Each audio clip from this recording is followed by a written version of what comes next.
Friends, ये जो आज का वीडियो पूरा देखना, क्योंकि हमने इस वीडियो में के लास्ट में हमने बहुत ही इंटरेस्टिंग बात बताई है और आज की वीडियो आपके लिए बहुत ही ज़्यादा इंपॉर्टेंट है। क्योंकि लास्ट वीडियो में हमने सेंटेंस यानी वाक्य के भाग के बारे में सीखा था कि वाक्य के कितने भाग होते हैं, और आज हम उसी वीडियो के सीरीज़ को आगे बढ़ाते हुए टेंस के स्टेट यानी कि टेंस में कितने स्टेट होते हैं उसके बारे में जानेंगे कि टेंस के कितने स्टेट होते हैं। और अगर आपने हमारी पिछली वीडियो नहीं देखी है तो आप हमारी पिछली वीडियो को देखना ना भूलें। तो हेलो फ्रेंड्स, मेरा नाम अरविंद कुमार है। तो चलिए शुरू करते हैं।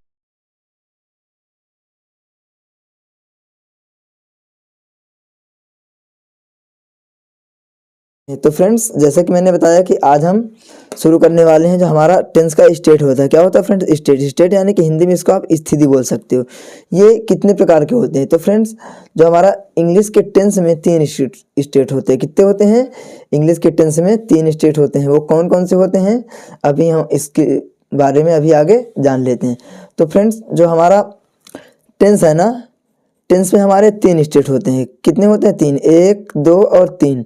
यानी कि हमारा पहला नंबर है यह स्टेट ऑफ बीइंग, इसको हिंदी में बोल सकते हैं होने की अवस्था। और जो हमारा दूसरा है वो है स्टेट ऑफ पोजीशन।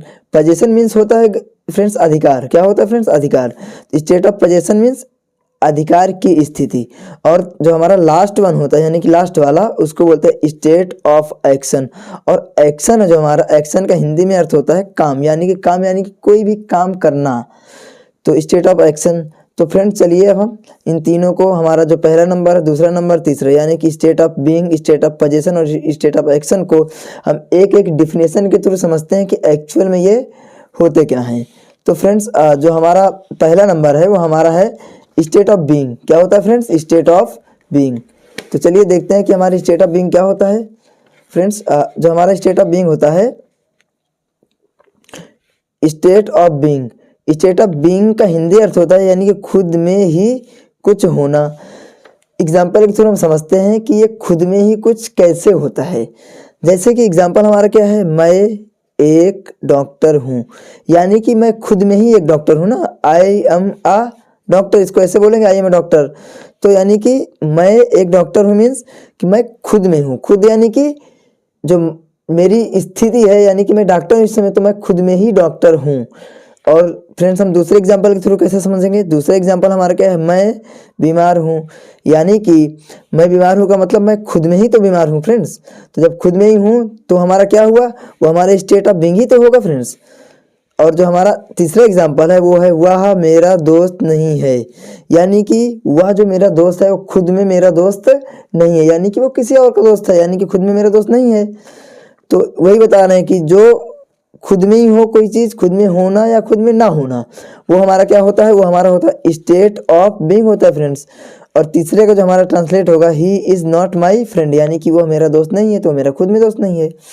तो आई होप फ्रेंड्स कि आपको ये बेहतर तरीके से समझ में आया होगा। अगर नहीं आया है तो आप कमेंट में हमें बता सकते हैं।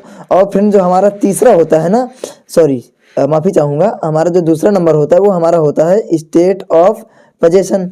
स्टेट ऑफ पोजीशन मीन्स किसी के पास कुछ होना। किसी के पास कुछ होना यानी कि कोई ऐसा इंसान है या कोई ऐसा व्यक्ति है जिसके पास कोई ना कोई सामान है, तो वही हमारा होता है किसी के पास कुछ होना। तो फ्रेंड्स, ये जो हमारा स्टेट ऑफ पोजीशन है ना, इसको हम एग्जाम्पल के थ्रू समझेंगे कि एग्जाम्पल के थ्रू हमारा ये कैसे होता है। तो देखिए, ये हमारा एग्जाम्पल हो गया। एग्जाम्पल क्या है? राम के पास एक कार है। तो अभी हमने क्या जाना है कि स्टेट ऑफ पोजीशन में हम किसी के पास कुछ होना, यानी कि राम के पास क्या है? राम के पास एक कार है। तो यानी कि राम के पास एक कार का मतलब राम के पास कुछ है।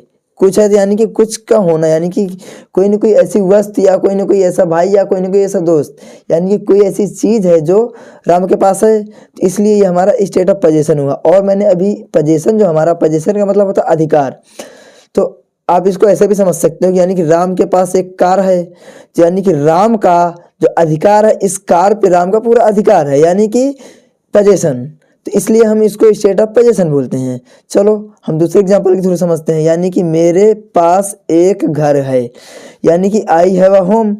अर्थात हमने क्या पढ़ा कि किसी के पास कुछ होना, तो हमने यही देखा कि मेरे पास एक घर है, यानी कि मेरे पास जो है एक घर है। तो वही हमने बोला कि कुछ होना, तो कुछ ना कुछ है ना हमारे पास, तो इसलिए ये हमारा किस में आएगा, ये हमारा आएगा स्टेट ऑफ पोजीशन में आएगा। और फ्रेंड्स मैं आपको बताना चाहूँगा कि ये जो हमारा लास्ट वाला है इसको आप बहुत ही ध्यान से समझिएगा, क्योंकि लास्ट वाला हमारा क्या है, उसको बुखार है, यानी कि उसके पास बुखार है। अभी हमने स्टेट ऑफ बीइंग में एक एग्जाम्पल देखा था, जो कि हमारा एग्जाम्पल था कि मैं बीमार हूँ, यानी कि कहीं पे अगर बीमारी की बात होती है, बीमारी की किसकी बात होती है फ्रेंड्स, बीमारी की, यानी कि अगर कहीं बात होती है बीमारी की, ये बीमारी, तो बीमारी हमारा आएगा स्टेट ऑफ बीइंग में, किस में आएगा, स्टेट ऑफ बीइंग में। लेकिन कहीं पे अगर गलती से भी अगर बीमारी की जगह आपने मेंशन कर दिया कोई बीमारी का नाम, क्या कर दिया, बीमारी का नाम, जैसे कि इसमें हमने बीमारी का नाम क्या बता दिया, बुखार, तो जैसे ही बीमारी का नाम, बीमारी यानी कि बीमारी का नाम, जैसे ही बीमारी का नाम आया तो वहाँ पे वो हमारा स्टेट ऑफ बीइंग ना होकर के वो हमारा हो जाएगा स्टेट ऑफ पोजीशन, यानी कि उसको बुखार है तो he has a fever. I hope friends आपको बेहतर तरीके समझ में आया होगा, अगर नहीं आया तो आप कमेंट में बता सकते हैं। और फ्रेंड्स जो हमारा तीसरा नंबर होता है, कौन सा नंबर, तीसरा नंबर, ये होता है स्टेट ऑफ एक्शन। और मैंने अभी आपको बताया है कि एक्शन मीन्स होता है कोई भी काम। तो चलिए इसकी डिफिनेशन को समझते हैं, यानी कि कोई भी काम या किसी वाक्य में मुख्य क्रिया हो, अर्थात ऐसा कोई सेंटेंस हो, ऐसे कोई वाक्य हो जिसमें हमारा मुख्य क्रिया हो। मुख्य क्रिया मतलब कोई भी काम, जैसे खेलना हो गया, गाली देना हो गया, पढ़ना हो गया, तो ये सब हमारे काम है। तो किसी भी सेंटेंस में अगर कोई भी काम किया जाता है ना, तो वो हमारा स्टेट ऑफ एक्शन कहलाता है। आई होप कि आपको फ्रेंड्स समझ में आया होगा, नहीं आया है तो चलिए हम एग्जाम्पल के थ्रू समझते हैं। जैसे कि हम खेल रहे हैं, यानी कि वी आर प्लेइंग, तो हम खेल रहे हैं यानी कि इसमें कोई काम किया गया है ना, यानी कि खेलने का काम किया गया है। किसका काम किया गया है फ्रेंड्स, खेलने का काम। तो जो हम खेलने का काम कर रहे हैं ना, तो ये हमारा एक प्रकार का एक्शन है, इसलिए हम इसको क्या बोलते हैं, स्टेट ऑफ एक्शन। चलिए अभी हम दूसरा एग्जांपल देखते हैं। दूसरा एग्जांपल यानी कि तुम उसे गाली दे रहे हो, तुम उसे गाली दे रहे हो, यानी कि जो इस सेंटेंस में हमारा जो हमारा एक्शन है, यानी कि हमारा काम है, वो हमारा है गाली देना। क्या है फ्रेंड्स, गाली देना, यानी कि गाली देना भी एक प्रकार का काम है। और हमने क्या बताया है कि एक्शन मीन्स होता है काम, तो इसमें गाली देने का काम हो रहा है, तो ये हमारा क्या हुआ, स्टेट ऑफ एक्शन हुआ। चलिए अब हम तीसरे एग्जांपल को देखते हैं। तीसरा एग्जांपल क्या है, रजत उनको पढ़ा रहा है, यानी कि रजत इज टीचिंग देम। तो हमारा जो तीसरा सेंटेंस है यानी कि रजत उनको पढ़ा रहा है, तो इसमें जो हमारा एक्शन है, एक्शन यानी कि काम, जो हमारा काम है वो क्या है, हमारा पढ़ाने का काम है। किसका काम है फ्रेंड्स, पढ़ाने का। तो ये हमारा स्टेट ऑफ एक्शन होता है, यानी कि ऐसा कोई सेंटेंस जिसमें कोई काम किया गया हो, या ऐसा कोई सेंटेंस जिसमें मुख्य क्रिया आई हो, तो उस सेंटेंस को हम क्या बोलते हैं, उस सेंटेंस को हम बोलते हैं स्टेट ऑफ एक्शन।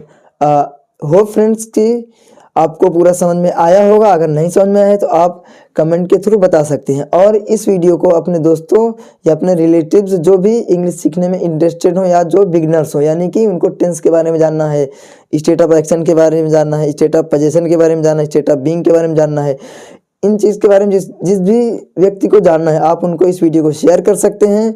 और हाँ, हमारा लास्ट वीडियो देखना ना भूलें, क्योंकि लास्ट वीडियो में हमने आज सेंटेंस के बारे में बात किया है, क्लासिफिकेशन 2, और उसमें हमने सेंटेंस के जो पार्ट होते हैं हमने उसके बारे में बात किया है, यानी कि सब्जेक्ट क्या होता है, कर्ता क्या होता है, ऑब्जेक्ट क्या होता है, या हमारी क्रिया क्या होती है। तो हमने इन 3-4 चीज़ों के बारे में बात करी, तो आप हमारी पिछले वीडियो में जाके विजिट कर सकते हैं और उनको बहुत ही अच्छे से समझ सकते हैं। और अगर उनमें भी आपको कुछ समझ में नहीं आता है तो आप कमेंट में मेंशन कर सकते हैं।